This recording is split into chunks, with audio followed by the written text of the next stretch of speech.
someone who wants to be Prime Minister does not want to know the facts, even when she's offered a high-level briefing. He'd be better informed. Well, let's watch our toxic Kemi Badenoch get absolutely embarrassed 4 times at PMQs this week, where clearly Labour whips parachuted a question to get stuck into our gaff girl before she even said a word. So up steps Labour MP for Bradford East, my MP, and he brought up the Employment Rights Bill. I was proud to have played my part in helping draft what has now become the Employment Rights Bill. A new poll shows 3/4 of the British public back the stronger rights for workers in the bill, including better sick pay. Yet that lot over there, the Tories and Reform, disgracefully voted against it. In fact, the leader of the opposition doesn't even believe in maternity pay or the living wage. Mr. Speaker, our statutory sick pay is ranked one of the lowest in Europe. It needs to be brought in line with the living wage. So will the Prime Minister back my campaign to strengthen this bill further so sick pay is at the level that finally stops punishing workers for being sick? Mr. Speaker, our plan for change delivers the biggest upgrade in workers' rights in a generation for our Employment Rights Bill.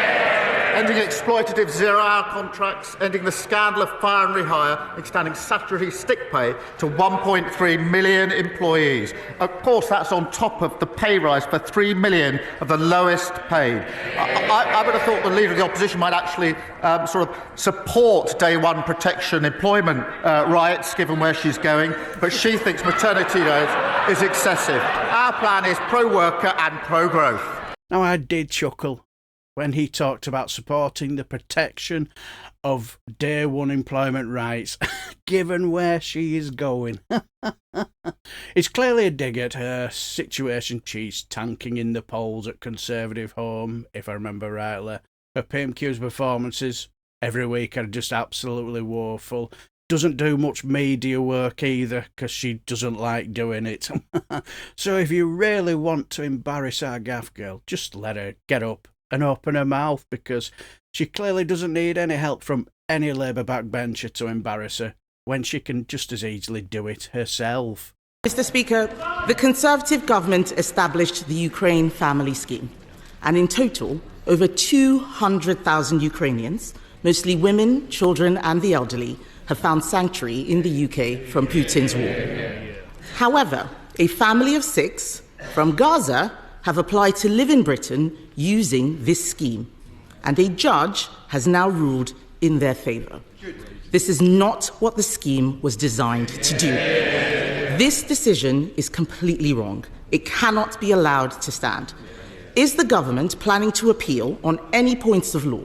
And if so, which ones? Mr. Speaker, let me be clear. I do not agree with the decision. She's right. It's the wrong decision. She hasn't quite done her homework, because the decision in question was taken under the last government, according to the legal framework on the last government. But, Mr. Speaker, let me be clear. It should be Parliament that makes the rules on immigration. It should be the government that makes the policy. That is the principle, and the Home Secretary is already looking at the legal loophole which we need to close in this particular case.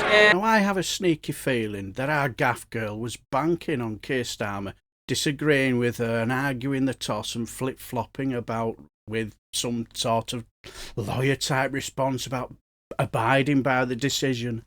Because he said that he agreed with her, she had nowhere else to go with her scripted questions, banking on Starmer disagreeing with her, because she just kept on saying about planning to appeal, some whatever nonsense, when he did say that the Home Secretary was looking at the legal loophole. And for the rest of her questions, she just kept on repeating herself, and he kept repeating that he had answered the question, which he did, and called her line of questions as tedious. And let's be honest, he was right on that situation. But our gaff girl is clearly a glutton for punishment, because on her final question, while halfwit Chris Philps was waving paper about, trying to look like he's not a blithering idiot and failing badly. And on the other side, you look at Honest Bob watching this car crash and seeing another leadership challenge just around the corner, she thought she had the Prime Minister done up like a kipper with a zinger about the new Chief Inspector of Borders working from home in Finland. But our gaff girl didn't check when he was appointed. Mr. Speaker, the Prime Minister has not read the judgment. I suggest that he does. There are very serious questions now. There are very serious questions now being asked about the Attorney General, the Prime Minister's personal friend and donor. Even Labour ministers are concerned. One Labour peer, Lord Glassman, has called him the absolute archetype of an arrogant progressive fool. Yeah. If we are serious about protecting our borders, we need to make sure we appoint people who believe in our country and everything we stand for. It is not clear the Attorney General does.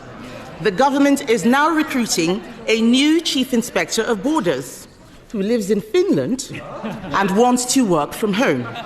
This is not serious. Why should the British public put up with this? The individual in question was appointed in 2019 by the last government to a senior position. He then worked for 5 years from Finland. We've changed that, and he's now going to be working from the United Kingdom full-time. Finland under them. And she talks about the Attorney General. She sat round the cabinet table with an attorney who was later sacked for breaching national security. Now, the best analogy I saw after this week's disastrous PMQs, which is in a long list of disastrous PMQs for her, and this one I would have to say is absolute worst. The best analogy I read was that Kemi Badenoch doesn't aim for her feet first. No. With a shotgun, she aims for her toes first. She was so bad at this. She makes a guy who would struggle to beat a hat stand in a personality contest look like a master orator, didn't she? But after that brutal embarrassment she suffered by someone who is absolutely rubbish at this, she must have thought, well, that's it.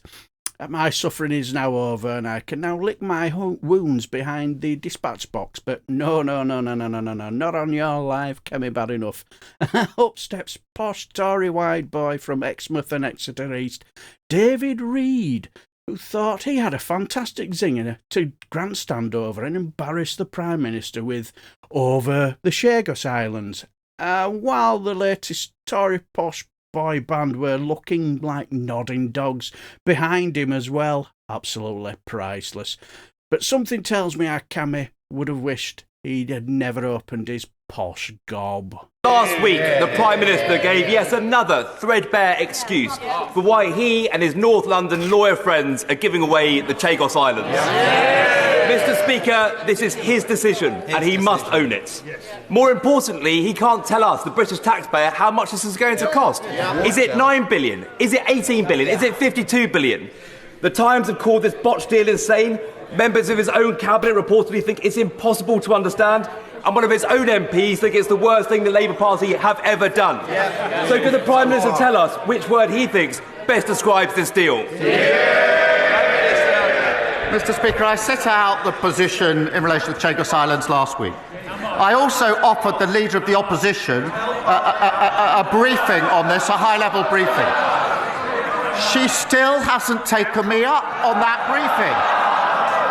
They're asking questions without wanting to know the facts. It's extraordinary. Mr. Speaker, someone who wants to be Prime Minister does not want to know the facts, even when she's offered a high-level briefing. He'd be better informed if she took me up on the offer of a briefing. Yes, 4 times she was utterly embarrassed, and 4 times that showed that she's just utterly and completely out of her depth, isn't she? I also found the rhetoric between both leaders about this family of 6 from Gaza in a bit of poor taste, if I'm honest. But I was absolutely stunned at how really bad she was this week. And this is in a long line, as I've kept saying, of disastrous performances at PMQs. Even so, apparently, now I don't know whether there's any truth in this, after this latest catastrophe, her team skipped a briefing as her performance left Tory MPs fuming. and are now getting buyer's remorse, you could say. I'm not sure she'll last this year, let alone lead them into the election. No chance she's going to do that, is she? But what do you guys think? Let me know down below, and I shall bid you farewell. Also, if you like everything House of Commons and Select Committee meetings, like and subscribe, and take care, my friends.